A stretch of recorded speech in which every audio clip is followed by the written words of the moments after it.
नमस्कार, स्वागत है आप सब लोग का टारगेट ऑन इंजीनियर्स पर। मैं गिरजेश कुमार तिवारी।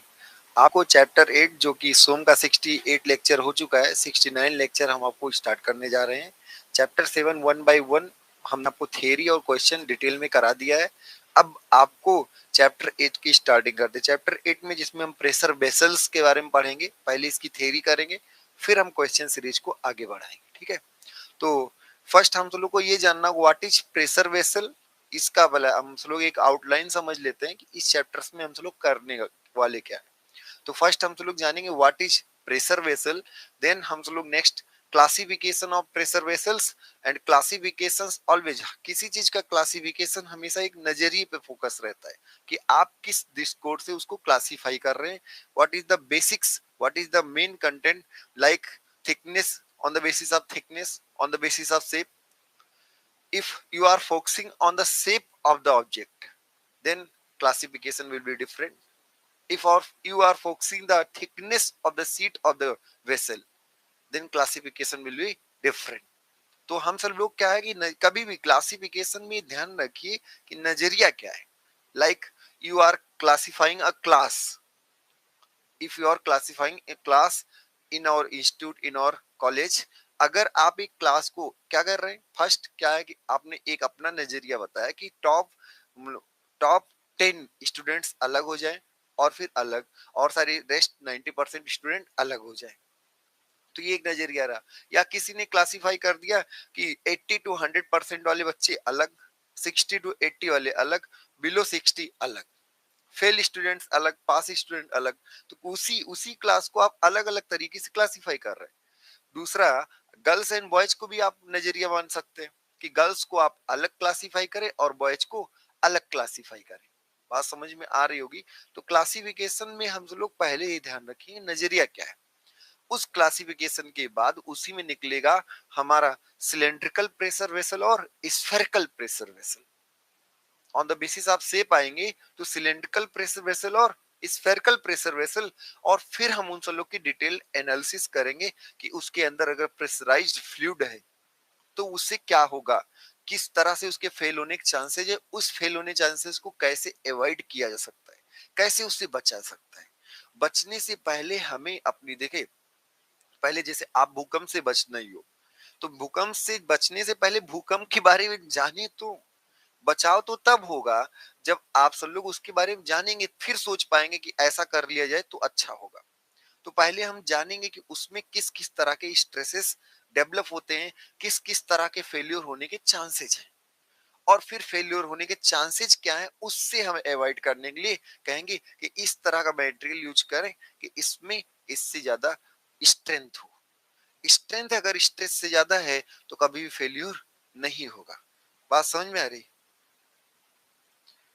तो आई थिंक आप सब लोग क्लियर हो रहे होंगे करना क्या है।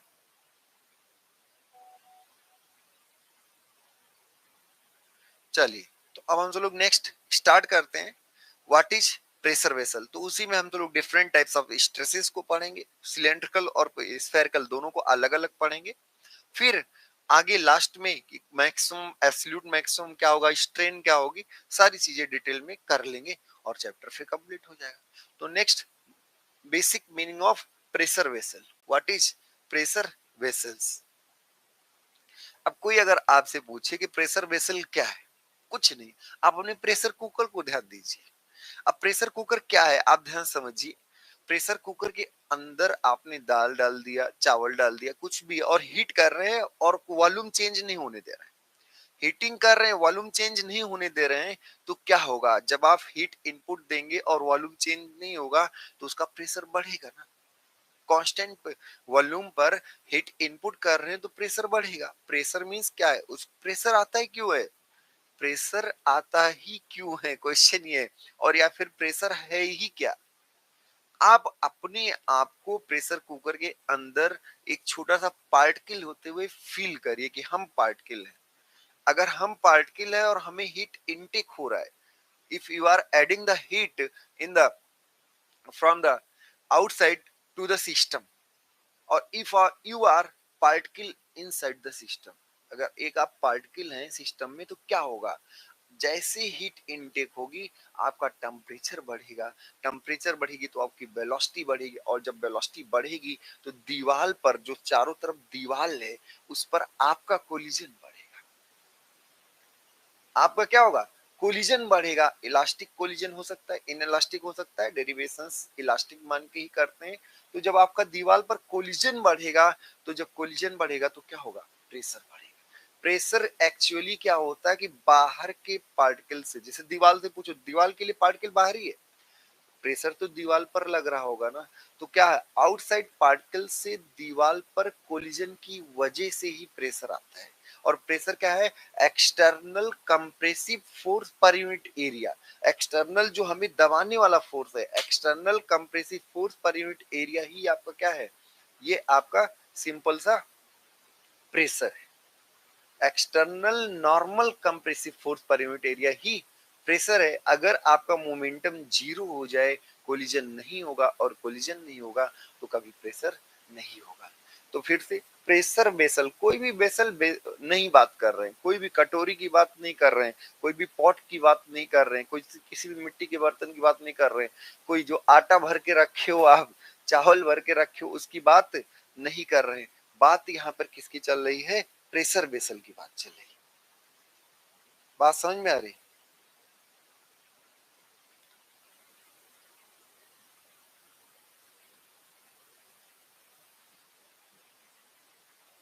चलिए, तो अब हम सब लोग आगे बढ़ते हैं। थोड़ा सा क्या करना है क्या नहीं करना है उस पर थोड़ा सा फोकस करते हैं।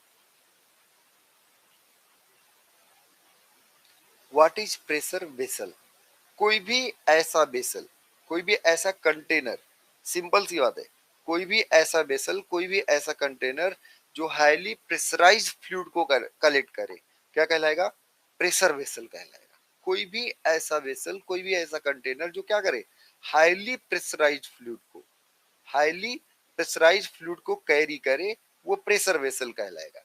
अब जैसे आपसे पूछा जाए कि हाईली प्रेशराइज्ड कहाँ होगा, प्रेशर कहाँ ज्यादा होगा, तो क्वेश्चन,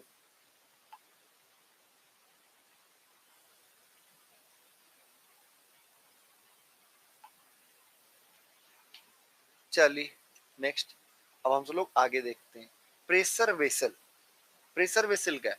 द वेसल, कोई भी वेसल, कोई भी container, the vessel to store the fluid under pressure is called pressure vessel.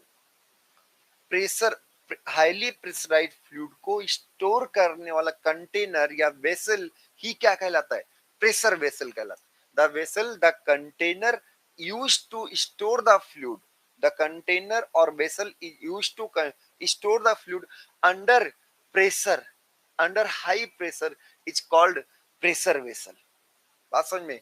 अब एग्जांपल्स की बात करें अगर, तो आप जब कैरोसिन कैरी कर रहे होंगे, पेट्रोल कैरी कर रहे होंगे, डीजल कैरी कर रहे होंगे, तो उस कंटेनर्स में प्रेशर बहुत ज्यादा होगा।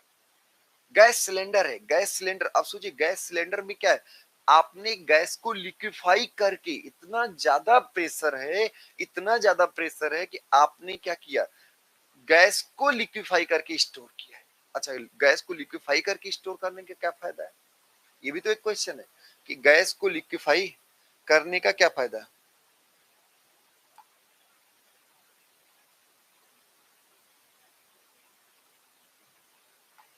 तो क्वेश्चन आप समझ पा रहे हैं कि इतना लिक्विफाई करने की जरूरत क्या है? जैसे अगर आप लिक्विफाई नहीं करेंगे, जैसे आपके रूम में भी एयर फिल्ड है, एयर में गैसेस का मिक्सचर, पर उसको आप देखिए इतने बड़े रूम में फिल करके रखें, क्या उसको आप छोटे से पॉट में फिल करके रख सकते हैं? अगर इतने बड़े एयर, इस पूरे रूम को हम स्टोर करें, इसी में स्टोर करें, कोई दिक्कत नहीं है, प्रेशर ज्यादा नहीं होगा, पर ट्रांसपोर्ट करना तो कठिन होगा। तो जब आप उसको कम से कम वॉल्यूम में करेंगे तभी तो ट्रांसपोर्टेशन इजी होगा। ठीक है, तो हम जब कम वॉल्यूम में करने की कोशिश करेंगे उस समय क्या होगा? प्रेशर इंक्रीज करना पड़ेगा। तो प्रेशर आपको बढ़ाना पड़ेगा, हाईली प्रेशराइज लिक्विड करने पड़ेगा। इसलिए एलपीजी में हम क्या कर रहे हैं? तो ट्रांसपोर्ट करना इजी हो जाता है, इसलिए कम स्पेस में, कम वॉल्यूम में हम गैस को स्टोर करने की कोशिश करते, उस चक्कर में प्रेशर बढ़ता है। और प्रेशर बढ़ने पर अब हम आगे समझेंगे कि जो साइड वॉल्स हैं, जो दीवार से, उसमें क्या फर्क पड़ेगा, क्या उस प्रेशर को वॉल्स समझ फील कर पाएंगे, क्या उस प्रेशर को वॉल फील कर पाएंगे। तो ये सारी चीजें हम सब लोग आज समझेंगे, ठीक है, क्लियर। तो the vessels to store fluid under pressure is called pressure vessel. Cylindrical और स्फेरिकल वेसल्स, इन जनरल अगर आप देखें तो सिलेंड्रिकल या फिर स्फेरिकल वेसल्स को ही प्रेफर करते हैं, सिमेट्रिक से शेप का होता है। आजकल तो आप देखेंगे टेपर्ड कोनिकल भी आ रहे होंगे, जो बोथ साइड से टेपर्ड के बीच में मिल रहे होंगे, उनके अपने एक अलग रीजन है, वो लास्ट में हम आपको बता देंगे। तो नेक्स्ट, सिलेंड्रिकल और spherical vessels are commonly used in industry to serve as a boiler और टैंक। सिलेंड्रिकल और स्फेरिकल प्रेशर वेसल जो है वो जनरली यूज किए जाते हैं, जैसे आप बॉयलर्स में देखें, टैंक्स में देखें, एलपीजी सिलेंडर में देखें, प्रेशर कुकर में देखें, किसी में आप देख सकते हैं। In general thin walls refer to a vessel. अब क्वेश्चन आया, क्लियर हो गया कि प्रेशर वेसल क्या है, जहां पर भी हाईली प्रेशराइज्ड लिक्विड या फिर फ्लूइड, जहां हाई प्रेशर फ्लूइड आपको स्टोर करना हो, उस वेसल्स को हम प्रेशर वेसल्स कहेंगे। प्रेशर वेसल्स जनरली आपका क्या होगा, सिलेंड्रिकल भी हो सकता है और स्फेरिकल भी हो सकता है। अगर बॉयलर सेल है तो वहां पर भी आप सोचिए कि हाई प्रेशर पर स्टीम जनरेट हो रहा है, स्टीम जनरेटर है, बॉयलर्स जो है वो क्या है, स्टीम जनरेटर है, तो हाई प्रेशर पर हो रहा है, तो वहां भी आपका प्रेशर वेसल्स होगा। थिन वाल और थिक वाल की बात करते हैं। देखिए अगर आप वेसल्स बनाएंगे तो एक्चुअल में कैसे बनेगा, वेसल बनेगा क्या है, एक ऐसी सीट होगी मोटी सी, एक सीट होगी, इस सीट को आप रोल करेंगे, इस सीट को आप क्या करेंगे, रोल कर देंगे ऐसे।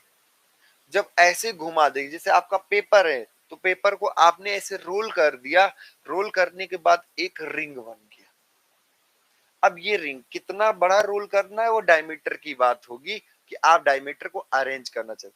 जब इसको आप रोल करेंगे उसके बाद आप उसको रिवेटेड जॉइंट या बेल्टेड जॉइंट करेंगे, रिवेटेड जॉइंट या फिर बेल्टेड जॉइंट करेंगे। फर्स्ट टाइम ऐसे रोल करेंगे और रिवेटेड या बेल्टेड जॉइंट करते हैं। अगर जैसे आप न्यूज अपने कॉपी के पेपर का अगर आप रोल बना रहे होते हैं तो उसमें ग्लू लगा के ग्लूइंग करते हैं, ग्लू से चिपकाते हैं, तभी तो रोल बनता है। बात समझ में आ रही, तो वैसे ही रोल करेंगे। अब उसको आप ध्यान से देखिए, अगर तो यहाँ पर आपने सीट बनाया, ये ऐसे बड़ा सा है, अब यहाँ पर आपको यहाँ पर हर जगह ज्वाइंट बनानी पड़ेगी, ये ज्वाइंट इसके लेंथ के अलोंग है, तो जो ज्वाइंट आपका लेंथ के अलोंग होगा वो लॉन्गिट्यूडनल ज्वाइंट कहलाएगा। और जो ज्वाइंट आपका सर्कल, आप देखिए अगर एक रोल से ये नहीं बड़ा बन पाया, एक बार ऐसे रोल किए नहीं बड़ा बन पाया, तो इसके ऊपर एक दूसरा रोल आप ऐड करेंगे, इसके ऊपर एक रोल हुआ, दूसरा रोल भी इसके ऊपर ऐसे ऐड किए, एक रोल है, एक रोल इस पे ऐसे जॉइंट बने, इसके ऊपर आप एक दूसरा रोल भी तो ऐड करेंगे इसके ऊपर, तभी तो लंबाई बढ़ेगी। और जब दूसरा ऐड करेंगे तब आपको इसके सरकमफ्रेंस के अलोंग ज्वाइंट करना पड़ेगा, यहां पर ज्वाइंट करना पड़ेगा, तो ये आपका सरकमफ्रेंशियल ज्वाइंट होगा जो लेंथ के अलोंग। अब इसमें भी, इस रोल में भी आपका लॉन्गिट्यूडनल होगा, यहाँ पर हर एक रोल में लॉन्गिट्यूडनल होगा, दो रोल को, दो रिंग्स को जोड़ने के लिए सरकमफ्रेंशियल ज्वाइंट आएगा, ठीक है। तो अब इसको हम लोग अभी डिटेल में और भी करेंगे।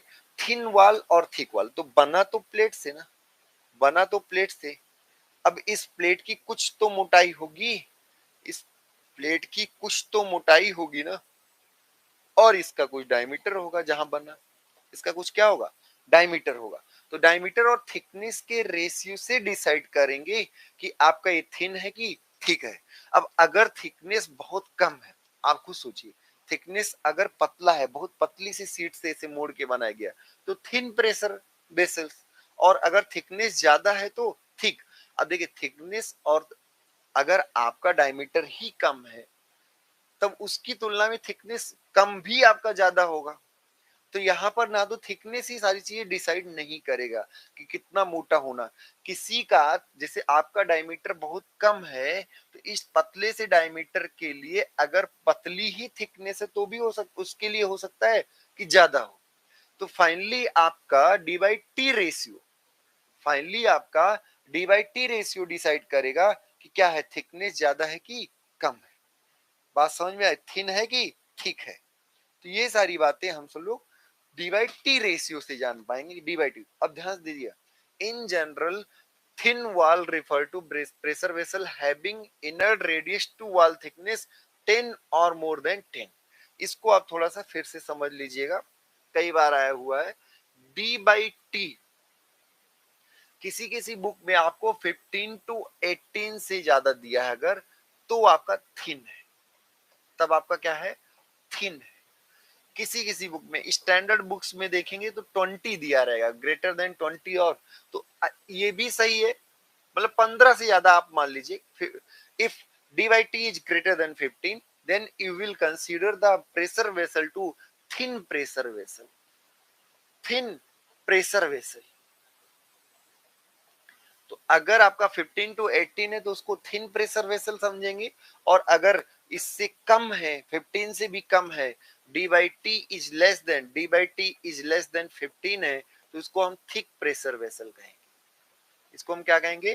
Thick pressure vessel. अब आप ध्यान से सुनिएगा, अगर थिन प्रेशर वेसल है तो थिन प्रेशर वेसल का मतलब टी कम हो या डी ज्यादा हो, टी कम हो या डी ज्यादा हो। तो टी जब कम होगा तभी ये वैल्यू 20 से ज्यादा आएगी, और जब डी ज्यादा होगा तभी ये वैल्यू 20 से ज्यादा आएगी। तो ध्यान रखिएगा, d by t greater than 20 है, d by, if d by t is greater than 20 then we will consider it as a thin pressure vessel. For any container, कोई भी कंटेनर आपके पास है, for any container if d by t is greater than 20 then you will consider it as thin pressure vessel, and if d by t, d, what is d? D is the inside diameter of the vessel, d is the inside diameter of vessel and t is the thickness। तो inside diameter और thickness का ratio अगर 15 से कम है, inside diameter और thickness का ratio अगर 15 से कम है तो उसको हम थिक प्रेशर वेसल कहेंगे, उसको हम क्या कहेंगे? Thick pressure vessel. और अगर 15 से ज्यादा है तो थिन प्रेशर वेसल। अब इसमें 15 से कम कैसे हो सकता है? या तो थिकनेस बहुत ज्यादा हो जाए, या तो फिर डायमीटर कम हो, या तो डायमीटर क्या हो? कम। समझ में आ रहा है? तो if less than 15 then thick pressure vessel and greater than 15 thin pressure vessel. ठीक है, इन जनरल। अब देखिए, यही अगर डी बाई टी है तो यहीं पर डी को लिख सकते हैं 2r by T, 2r by t is greater than 20, it means r by T अगर रेडियस टू थिकनेस पूछा जाए तो 10, तो ये थिक है, थिन है, ये क्या है? Thin pressure vessel, thin pressure vessel. अगर आपका radius to thickness, radius to thickness अगर आपका क्या है? Radius to thickness ratio is greater than 10, if the radius to thickness ratio is greater than 10 then we will consider it as a thin pressure vessel। तो आप finally D by T याद रखिए, D by T से are by T भी निकाला जा सकता है, डी बाई टी से आपका आर बाई टी भी निकाला सकता है, उसमें कोई बड़ी बात नहीं है। Okay, next. अब हम सब लोग आगे बढ़ते हैं, फिर देखते हैं, इसी को थोड़ा और भी डिटेल में कर लीजिए। In general, thin wall refers to vessels having an inner radius to wall thickness ratio is 10 or more than 10। Classification of pressure vessels according to shape, according से shape आपका cylindrical, spherical और फिर combination of cylindrical body and hemispherical end। तो देखिए, shape देख के, जिस shape देख के बता पाना, तो शेप देख के, जिस सुराही की बात करें, अगर आप सुराही देखे होंगे तो उस केस में आपका स्फेरिकल प्रेशर वेसल रहता है। क्या रहता है? Spherical pressure vessel. एक छोटा सा एग्जांपल आपको दे दिया, कई जगह स्फेरिकल वैसे भी जब आपको मूव ना कराना हो, ट्रांसपोर्ट ना कराना हो, तो उस समय आप स्फेरिकल ही स्टोरेज के लिए यूज करना प्रिफर करते हैं। आगे हम क्यों कारण बताएंगे। तो आगे, according to shape, just shape देख के अगर आंसर करना हो तो जस्ट शेप देख के आप बोल सकते हैं क्या? जस्ट शेप देख के आप बता सकते हैं कि ये तीन तरीके का। पहला क्या है? Cylindrical pressure vessel, second one is spherical pressure vessel and third one is cylindrical pressure vessel. Body जो रहे वो सिलेंड्रिकल रहे, combination of cylindrical body and hemispherical end. According to thickness की बात करें तो thickness is t by thickness के basis पर अगर हम क्लासिफिकेशन करें तो thin and thick. Thin thin के लिए r by t must be greater than r by t must be greater then और equal to 10, d by t must be greater than or equal to 20, and if r by t is less than 10 then we will consider as thick pressure vessel according to pressure, low pressure, medium pressure and high pressure। According to pressure हम बात कर सकते हैं low pressure, medium pressure and high pressure. Next one, thin walled pressure vessel। thin walled pressure vessel, what is thin walled pressure vessel? If the inner diameter to wall thickness ratio is greater than 15 or 20, sometimes it is written as 18, it is standard value। Standard value आपको हमने दे दिया, इसमें जो best suit करेगा आपके options को, जो best suit करेगा वही आपका वैल्यू होगा। तो ये ध्यान रखिएगा, if d by t is ratio, D by T ratio is greater than 15 और 18 और 17 ऐसे कुछ रहे तो आप उसको ओके कर सकते हैं। तो if d by t is greater than 15 then we will consider as thin walled pressure vessel. Examples, pressure cooker.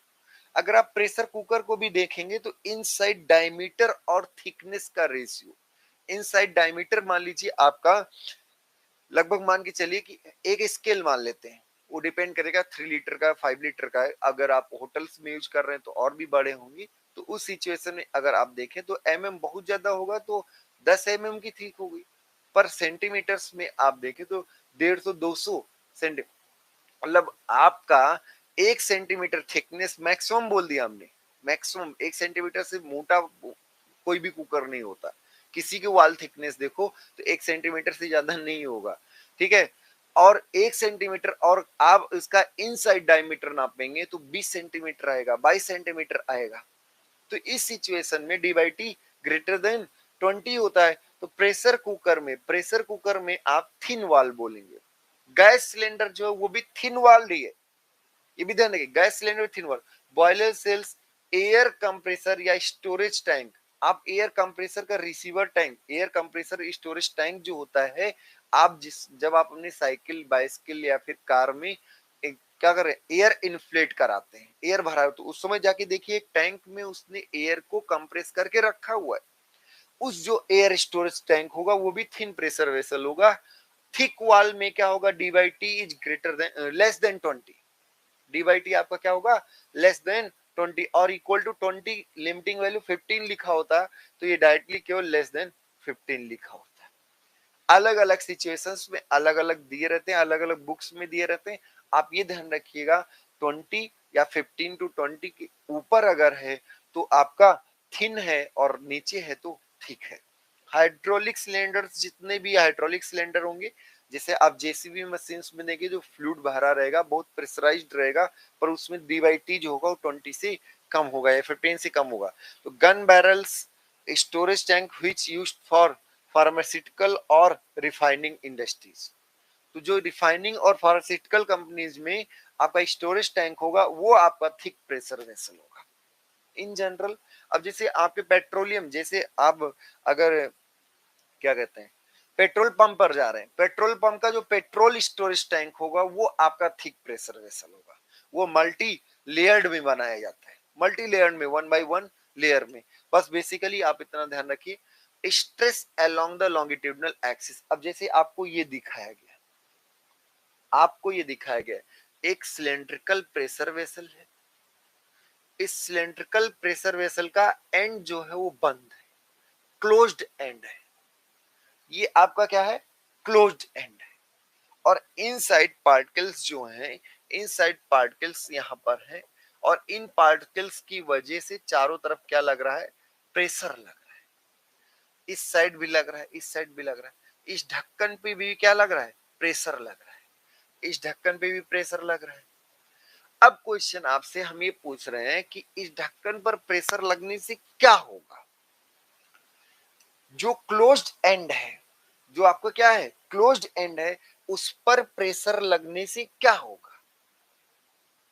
तो अगर क्लोज्ड एंड पर प्रेशर लगा तो क्या करेगा, ये इसकी लंबाई को बढ़ाने की कोशिश करेगा। क्या इसकी लेंथ को बढ़ाने, आप खुद सोचिए, आप इसके अंदर पार्टिकल बन के घूमिए और आप इस वॉल को, इस ढक्कन को ढकेलिए, तो आप क्या करना चाहेंगे, क्या इसकी लेंथ को इंक्रीज करना चाहेंगे। और ध्यान दीजिए, लेंथ के डायरेक्शन में जो भी चीजें होती हैं उनको लॉन्गिट्यूडनल बोलते हैं। उनको क्या बोलते हैं, लॉन्गिट्यूडनल।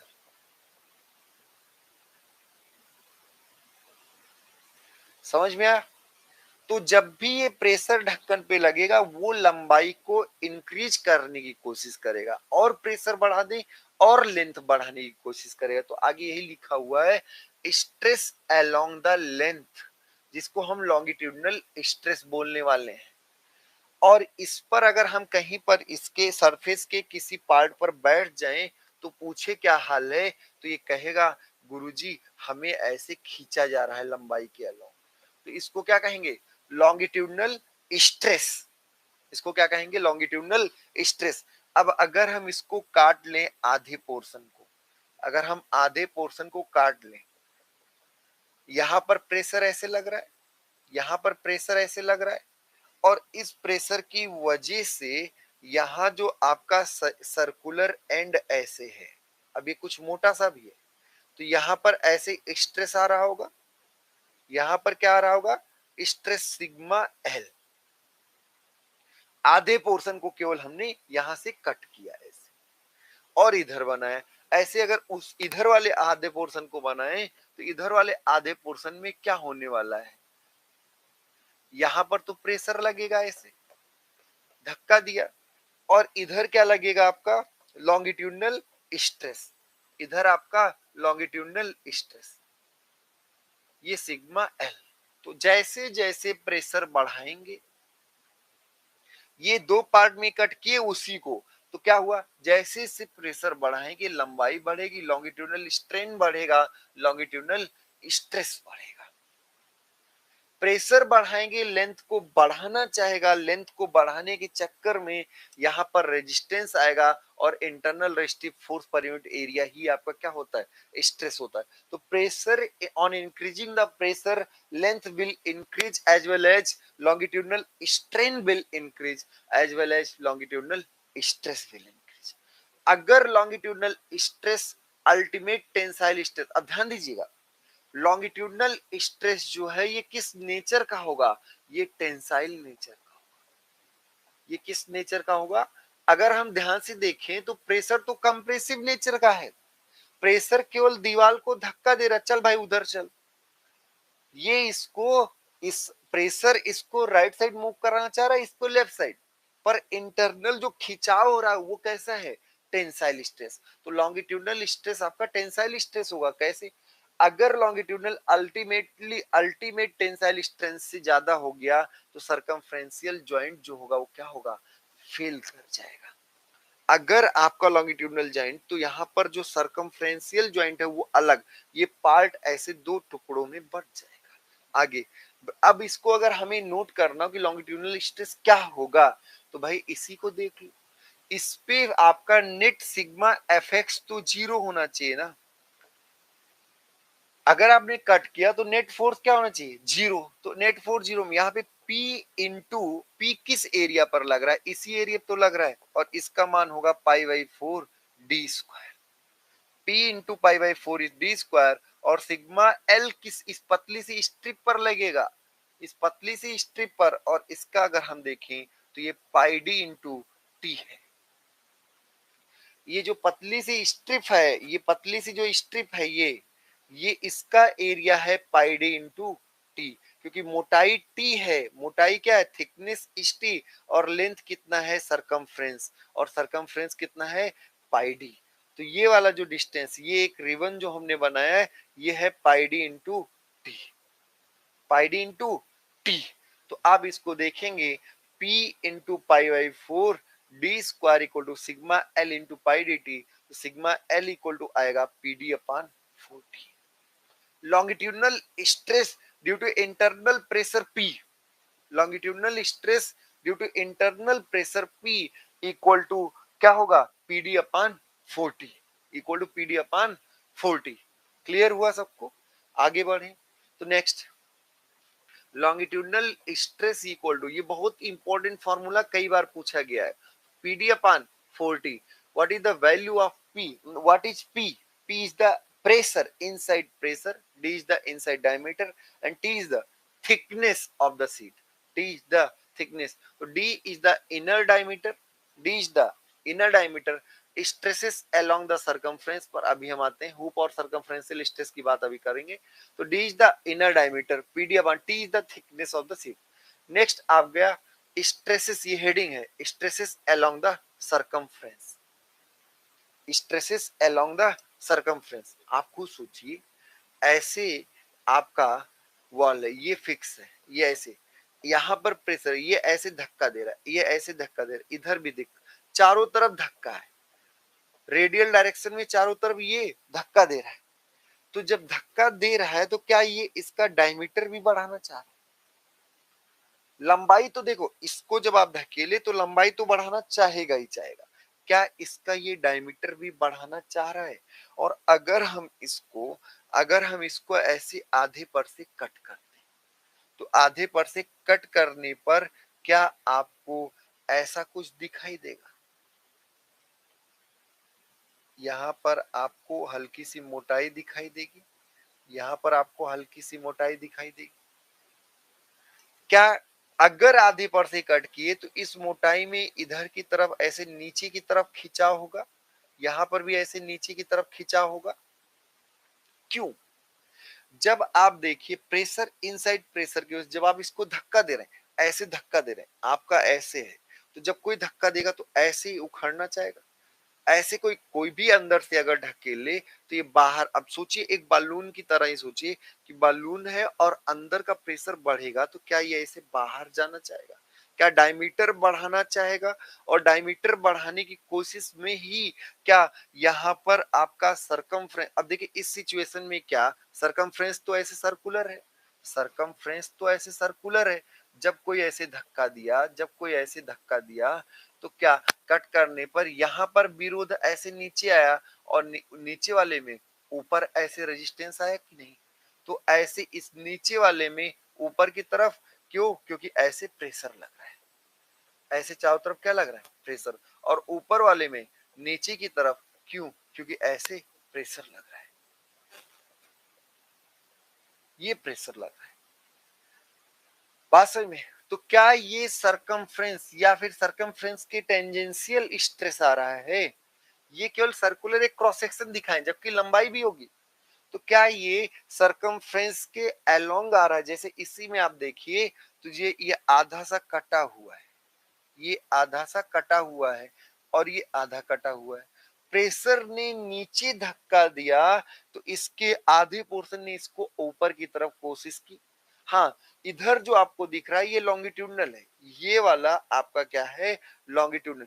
पर ये जो है ये क्या है? ये सरकमफ्रेंशियल है। सरकमफ्रेंशियल स्ट्रेस को ही हुप स्ट्रेस कहते हैं। सरकमफ्रेंशियल स्ट्रेस को हम क्या कहते हैं? हुप स्ट्रेस भी कहते हैं। तो जैसे जैसे प्रेशर बढ़ेगा, जैसे जैसे क्या होगा? प्रेशर बढ़ेगा, जैसे आपका प्रेशर बढ़ेगा उसकी वजह से सरकमफ्रेंशियल फोर्सेस बढ़ेंगे, डायमीटर बढ़ेगा, हुप स्ट्रेन बढ़ेगा और हुप स्ट्रेस बढ़ेगा। आप कोशिश करिए, आप धक्का देंगे तो जैसे धक्का देखिए, इंटरनल प्रेशर की वजह से सरकमफ्रेंस के अलोंग, इंटरनल प्रेशर की वजह से सरकमफ्रेंस के अलोंग जो स्ट्रेस आता है उसको हम सरकमफ्रेंशियल स्ट्रेस कहते हैं। बात समझ में आ रही? तो जैसे से प्रेशर बढ़ेगा आपका फोर्स बढ़ेगा, डायमीटर बढ़ेगा, हुप स्ट्रेन बढ़ेगा, स्ट्रेस बढ़ेगा। और अगर आपका हुप स्ट्रेस अल्टीमेट टेंसाइल, और ये भी टेंसाइल नेचर का ही होगा। अंदर से आप खुद सोचिए कि कहीं पतली सी दीवार में किसी टनल में फंस गए तो जब आप चौड़ा होना चाहेंगे तो उसके डायमीटर को बढ़ाना चाहेंगे, उसके कारण उसके सरफेसेस पर टेंसाइल स्ट्रेस आएगा। उसके सरफेस क्या आएगा? टेंसाइल स्ट्रेस आएगा। तो ये ध्यान रखिएगा, tensile stresses, hoop stress, hoop stress को ही सरकमफ्रेंशियल स्ट्रेस भी कहते हैं। हुप स्ट्रेस को ही हम क्या कहते हैं? सरकमफ्रेंशियल स्ट्रेस कहते हैं। सरकमफ्रेंशियल स्ट्रेस और लॉन्गिट्यूडनल स्ट्रेस दोनों टेंसाइल नेचर के ही होते हैं। Both are tense both are tensile in nature. circumferential as well as hoop stress both are same. Circumferential stress and hoop stress both are same, and hoop stress or circumferential stress acts tangentially to the surface. ठीक है. Longitudinal stress acts along the length. Longitudinal stress want to break the circumferential joint, while longitudinal stress or hoop stress want to break the longitudinal joint. आगे इस पर और थोड़ी सी बात कर लेते हैं मेंटेन. तो अब इसको, अब देखिए प्रेशर की वजह से, क्या प्रेशर इस पे डायरेक्टली नीचे लग रहा है? नहीं, रेडियल ऐसे लग रहा है, ऐसे लग रहा है, चारों तरफ लग रहा है. प्रेशर चारों तरफ रेडियली लग रहा है. अब रेडियली में अगर आप देखें, कोई भी रेडियल ऐसे लग रहा है, ऐसे लग रहा है, तो इसके हर एक फोर्स के दो कंपोनेंट है एक्सेप्ट ये वर्टिकली डाउनवर्ड है. इस फोर्स का एक कंपोनेंट हॉरिजॉन्टल, एक वर्टिकल. ऐसे इस फोर्स का भी एक डाउनवर्ड और एक हॉरिजॉन्टल. तो इसका हॉरिजॉन्टल हॉरिजॉन्टल तो कैंसिल आउट हो जाएगा, नेट वर्टिकल ऐड हो जाएगी. अगर रेडियल डायरेक्शन में है तो उस सिचुएशन में क्या होगा कि आपका हर एक फोर्स का उल्टा उधर रहेगा, हॉरिजॉन्टल कैंसिल आउट हो जाएगा, नेट वर्टिकल ही फोर्स आएगा. और नेट वर्टिकल में हम कौन सा एरिया लेंगे? Projected area. और प्रोजेक्टेड एरिया, जब आप प्रोजेक्टेड एरिया देखेंगे तो इधर लंबाई दिखेगा, इधर डायमीटर दिखेगा. इसका आप ऊपर से प्रोजेक्शन ले, ऊपर से आप प्रोजेक्टेड एरिया ले, टॉप से प्रोजेक्टेड एरिया, तो एक रेक्टेंगल बनेगा. एक क्या बनेगा? आयत बनेगा, जिसकी लंबाई एल होगी और चौड़ाई क्या होगी? डायमीटर के बराबर. थोड़ा सा लें तो d+2t आना चाहिए, d+2t. पर वो किस एरिया पर लग रहा है? इनसाइड एरिया पर. तो इनसाइड प्रोजेक्टेड एरिया d ही होगा. इनसाइड प्रोजेक्टेड एरिया क्या होगा? d होगा. तो आपका यहाँ पर फोर्स जो होगा वो due to force due to pressure. कभी भी हम आपको पहले ही बता चुके हैं, स्ट्रेस बैलेंस नहीं होता, हमेशा फोर्सेस बैलेंस होते हैं. तो P into D into L, क्योंकि जो वो लगा वो प्रोजेक्टेड एरिया पर लगा, और प्रोजेक्टेड एरिया था D इंटू एल. किस पर लगा? P. तो P into D into L. और सिग्मा एल जो था, सिग्मा एल जो था वो इन सरफेस पर लगा, इस सरफेस पर. और ये सरफेस होगा T इंटू एल, और दो बार होगा, ये दो बार होगा. तो sigma H hoop stress into 2 times of T into L, hoop stress into 2 times of T into L. तो हुप स्ट्रेस फाइनली आ जाएगा PD अपॉन 2T.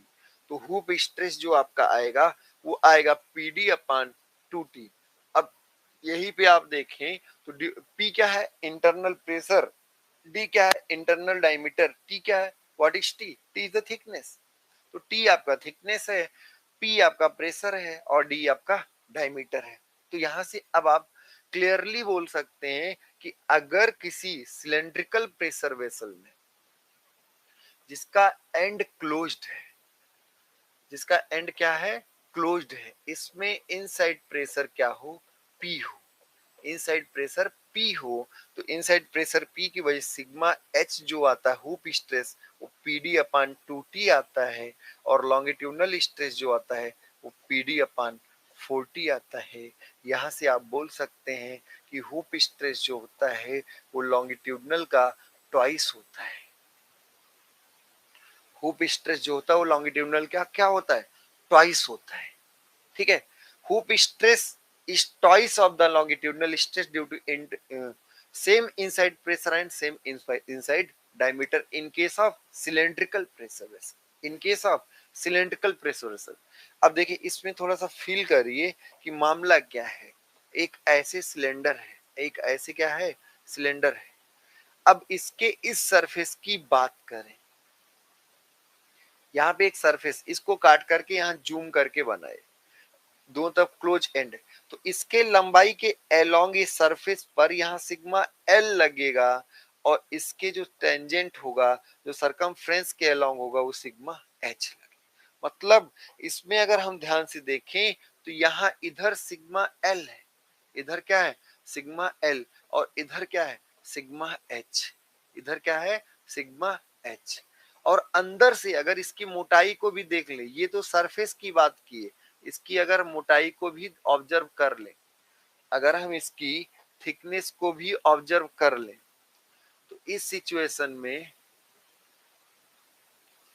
आप इसको ध्यान से देखें तो इधर की तरफ तो सिग्मा एच है, इधर की तरफ क्या है सिग्मा एच, इधर की तरफ कौन है सिग्मा एल। क्या अंदर से कंप्रेसिव फोर्स पी लग रहा है? क्या इनसाइड कंप्रेसिव प्रेशर पी लग रहा है? तो इनसाइड आपका कंप्रेसिव प्रेशर क्या होगा पी होगा। बात समझ में? तो जब आप 3D एलिमेंट्स ड्रॉ करेंगे, जब आप यहां पर 3D एलिमेंट ड्रॉ करेंगे तो आपको दिखेगा इधर सिग्मा एल, इधर सिग्मा एच और इनसाइड आपका कंप्रेसिव पी। इनसाइड आपका क्या होगा कंप्रेसिव पी। तो sigma one equal to, since sigma H is more than या twice of the sigma L, sigma h hoop stress is the twice of the longitudinal stress, तो hoop stress is twice of longitudinal stress, since sigma h is greater than sigma 1 तो यहाँ पे हम आपको कहते इस पे shear क्या होगा, shear क्या होगा यहाँ पर shear जीरो होगा।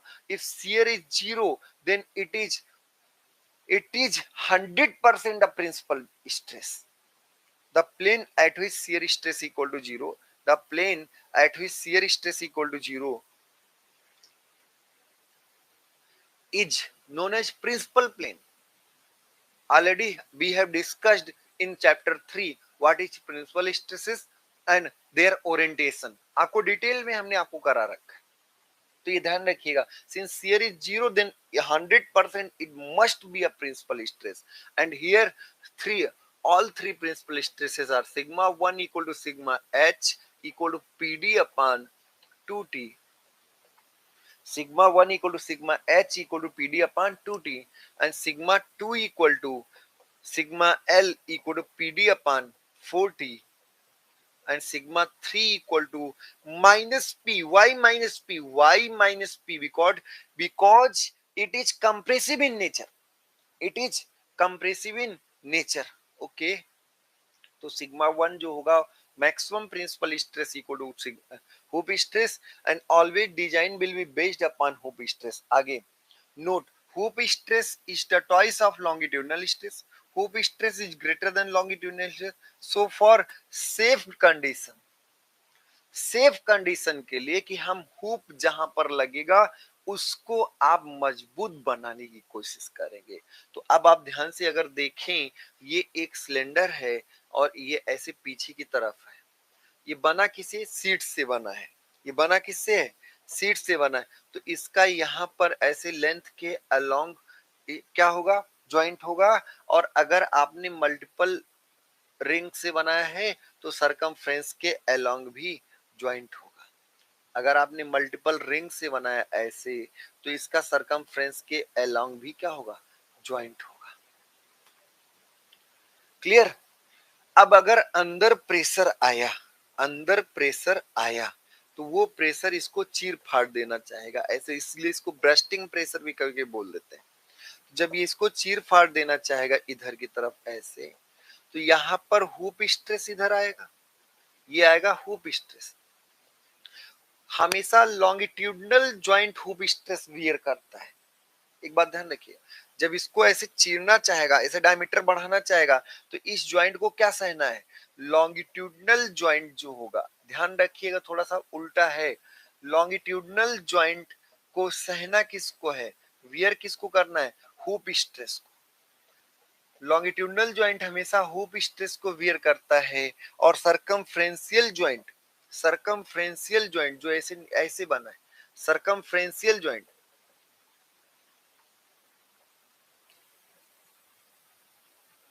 सरकमफ्रेंशियल ज्वाइंट, जो आपका सरकमफ्रेंशियल ज्वाइंट होगा ये, अब इसको देखिए ऐसे कोई धक्का दे रहा है, ऐसे कोई धक्का दे रहा है, बाहर की तरफ कोई धक्का दे तभी तो ये अलग होंगे सीट्स। तो जब बाहर कोई ऐसे धक्का देगा तब ये सीट अलग होना चाहेंगे, तो ये हमेशा लॉन्गिट्यूडनल स्ट्रेस को सहता है। उल्टा है, circumferential joint longitudinal stress wear करता है, circumferential joint longitudinal stress wear करता है, और लॉन्गिट्यूडनल ज्वाइंट हमेशा सरकमफ्रेंशियल स्ट्रेस वियर करता है या हुप स्ट्रेस वियर करता है।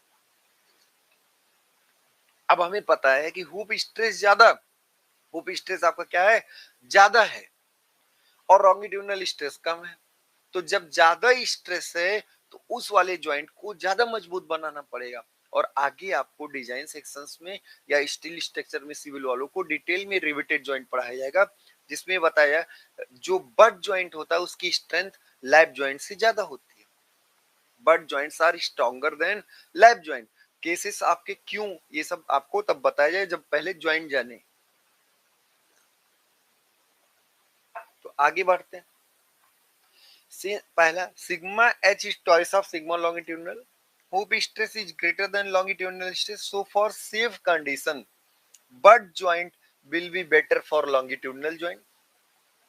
क्यों, क्यों लॉन्गिट्यूडनल के लिए बट, क्योंकि बट बेहतरीन होता है और बट लॉन्गिट्यूडनल को ज्यादा स्ट्रेस सहना है। तो but joint will be better for longitudinal joint because but joint is stronger than lap joint and lap joint is used in circumferential joint because in circumferential joint, in general circumferential joint wears the longitudinal stress and longitudinal stress is less, so we prefer lap joint for circumferential joint and butt joint for longitudinal joint.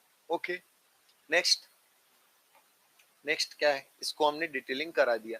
Stress along radius, तो along radius अगर हम बात करें radial direction में, तो radial direction में आपका stress जो होगा वो माइनस पी। क्यों माइनस पी, क्योंकि compressive hoop and longitudinal both are tensile in nature, hoop and longitudinal both are tensile in nature while radial stress is compressive in nature and which is equal to the internal pressure, which is equal to the internal pressure. There is no shear along the radial direction. If there is no shear, then we can conclude that it is also a principal stress and it is lower value, least value, then it is sigma 3. Okay, तो sigma R is, हाँ ये जरूर कह सकते हैं sigma H equal to P D upon 2t and sigma L equal to PD upon 4t, since d by t is very high. D by t, the least value of d by t is 20. All the observation is is valid only for thin pressure vessel. All the observations are only valid for thin pressure vessels. Then we can conclude that d by t is at least 20. If d by t is at least 20, then sigma h is greater than at least 10 times of the pressure. At least 10 times of the pressure.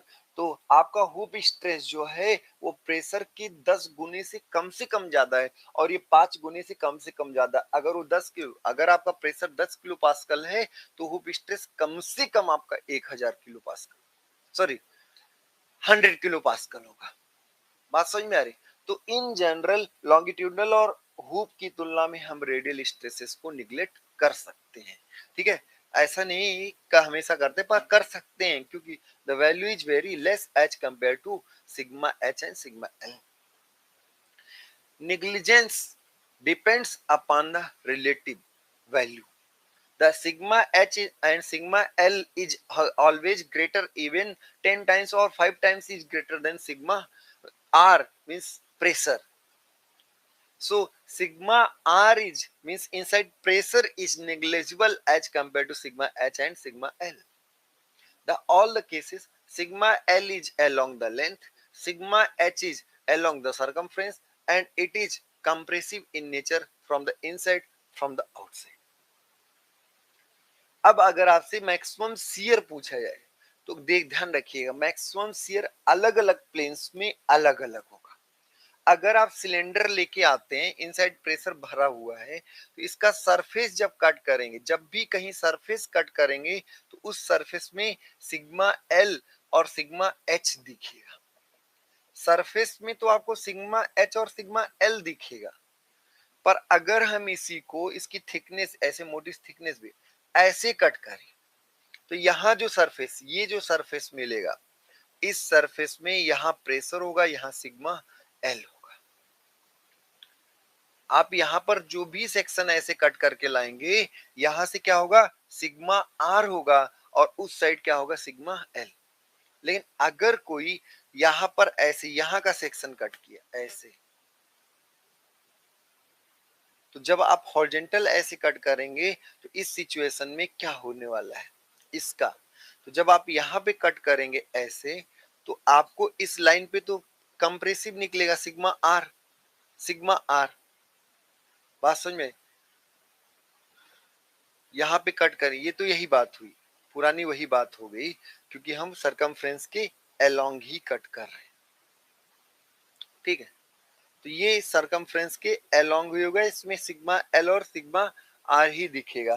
पर अगर आपसे sigma H की बात करेंगे, sigma H किस plane में दिखेगा, sigma H and sigma R, तो सिग्मा एच के लिए आपको क्या चाहिए, ऐसा सेक्शन कट करना। सिग्मा एच हमेशा सरफेस के क्या है, टेंजेंशियल है, सरफेस की क्या है, टेंजेंशियल है। तो ये ध्यान रखिएगा, सिग्मा एच आपका हमेशा टेंजेंशियल ही रहेगा।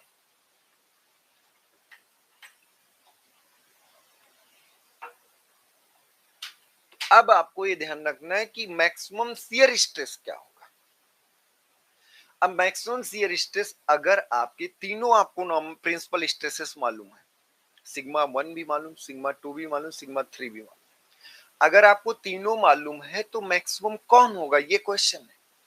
और मैक्सिमम आप अगर किसी प्लेन पर फोकस होके पूछ रहे हैं, तो उन दोनों का difference by 2। Maximum shear stress जो होता है वो प्रिंसिपल स्ट्रेसेस के डिफरेंस का आधा होता है। तो आप किसी प्लेन में अगर फोकस करके पूछ रहे हैं तो उन दोनों का डिफरेंस बाई 2। पर एब्सोल्यूट मैक्सिमम क्या होगा, तो एब्सोल्यूट मैक्सिमम इन तीनों के मैक्सिमम का मैक्सिमम, इन तीनों के मैक्सिमम का मैक्सिमम। तो maximum shear stress in thin cylinder in plane of sigma H and sigma L, in plane of sigma H and sigma L, और in plane of sigma H को ही आप कह सकते हैं on the surface of the cylinder, on the surface of the cylinder. अगर ऐसा रहता है कि सरफेस पर बताइए, तो यही बात, यही आंसर करेंगे। Maximum shear stress in case of sigma H and sigma L plane, या फिर on the surface of the plane, on the surface of the cylinder, tau max equal to sigma hoop stress minus sigma longitudinal stress by 2, and it comes PD upon 80. We put the value of sigma h PD upon 2t minus PD upon 40, which is equal to PD upon 40 by 2 PD upon 80. Okay. Next, अब ऐसे ही अगर आपसे in place of sigma H and sigma R पर अगर बात कर लें, तो सिग्मा एच और सिग्मा आर पर आपका सिग्मा आर लगभग निग्लिजिबल है। तो सिग्मा एच बाई 2 जो कि एक्चुअल तो आएगा PD upon 40 plus P by 2, plus P by 2 कैसे आ गया, यहाँ माइनस होना चाहिए, तो प्लस कैसे आ गया, क्योंकि माइनस माइनस प्लस हो गया। Sigma R is minus P, not P. sigma r is equal to minus p, then pd upon 40 plus p by 2. Okay, तो the absolute maximum shear stress, absolute maximum shear stress ध्यान रखिएगा, pd upon 80 in plane of sigma l and sigma r, if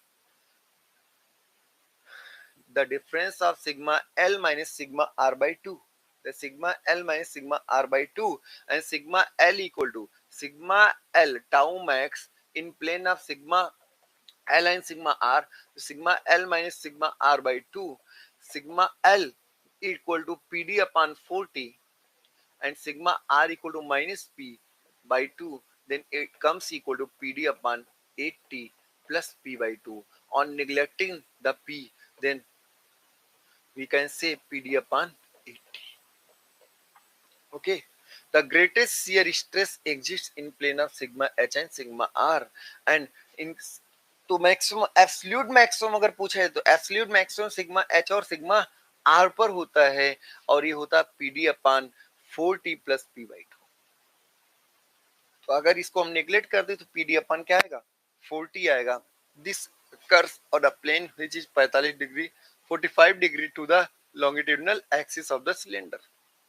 और आप यहाँ कह सकते हैं sigma H is greater than sigma L and very very very greater than sigma R are principal stresses in cylinder. तो कल हम सब लोग स्ट्रेन के बारे में डिस्कस करेंगे। Absolute maximum shear stress will occur on the hoop and radial plane, circumferential and radial plane. ठीक है, sigma H and sigma R, the absolute maximum shear stress equal to PD upon 40 plus P by 2। On neglecting the internal pressure, we can say absolute maximum shear stress equal to PD upon 40, which is equal to the value of longitudinal stress। तो absolute maximum shear stress की value जो होगी वो longitudinal stress के बराबर ही होगी। Longitudinal stress की क्या होगी? बराबर ही होगी एब्सोल्यूट मैक्सिमम शियर स्ट्रेस की वैल्यू। बात समझ में आ रही? तो हम तो लोग स्ट्रेसेस कर लिए, कल हम स्ट्रेन करेंगे। नेक्स्ट लेक्चर में आपका स्ट्रेन कंप्लीट हो जाएगा और फिर स्फेरिकल प्रेशर वेसल हो जाएगा और फिर नेक्स्ट लेक्चर में हम सब लोग क्वेश्चन सीरीज कर लेंगे। ये चैप्टर भी आपका 3 लेक्चर्स में कंप्लीट हो जाएगा। ओके, तो आज के लिए इतना ही करते हैं। बहुत बहुत धन्यवाद। खुश रहें, मस्त रहें, हमेशा हंसते और मुस्कुराते